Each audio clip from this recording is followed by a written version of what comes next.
সংসারে যারা শুধু শাসক হতে চায় তারা কখনো সংসারের শান্তি চায় না।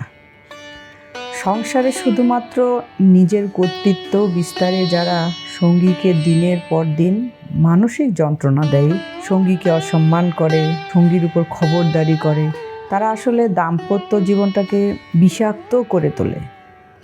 সেখানে সংসার জীবনটা নরকে পরিণত হয়।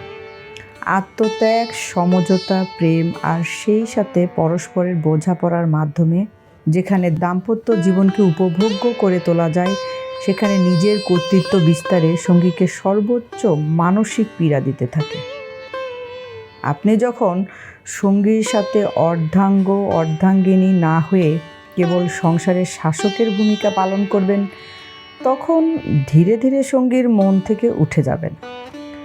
মন নষ্ট হয়ে গেলে মানুষ আর মায়ার শেকলে আবদ্ধ থাকে না। সে মুক্তি চায় এবং একটা সময় গিয়ে ঠিকই নিজেকে সরিয়ে নেয়।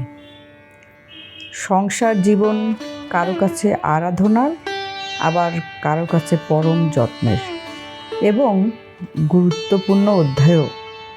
আর এই সংসারে যারা নিজেকে সঙ্গীর কাছে শাসক হিসেবে প্রতিষ্ঠিত করে, তারা সঙ্গীর ভালোবাসা পাওয়ার যোগ্যতা রাখে না।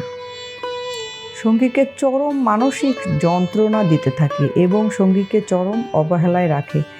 এমন মানুষদের প্রতি তাদের সঙ্গীর মনে ঘৃণা জমতে জমতে এতটাই তাদের প্রতি টান কমে যায়, যখন পাশাপাশি থাকতেও ঘেন্না লাগে।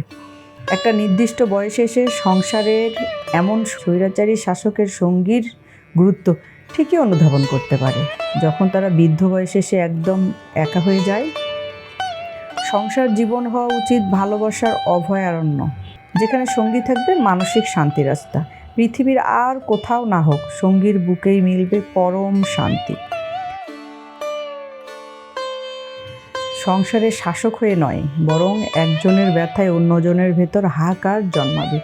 সঙ্গীর উপর কর্তৃত্ব নয়, যেখানে পরস্পরের মনে ভালোবাসা এবং প্রেমের রসায়ন সৃষ্টি করবে। তবেই তো পৃথিবীতে মানুষের একমাত্র শান্তির জায়গা হবে সংসার।